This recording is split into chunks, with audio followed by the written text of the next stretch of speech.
How to withdraw money from Lake. Hey everyone, this is Rose from Create Login and Deletes.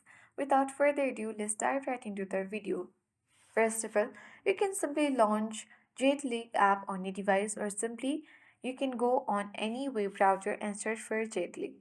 Then you need to make sure to log in and after that tap on your profile at top right corner and you have to go ahead and select settings icon.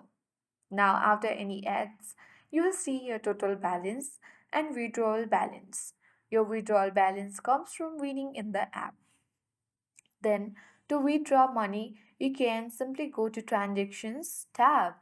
If an ad appears, wait for it to finish.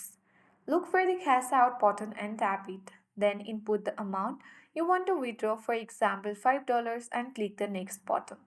Follow prompts to enter your payment details, then confirm to complete the withdrawal.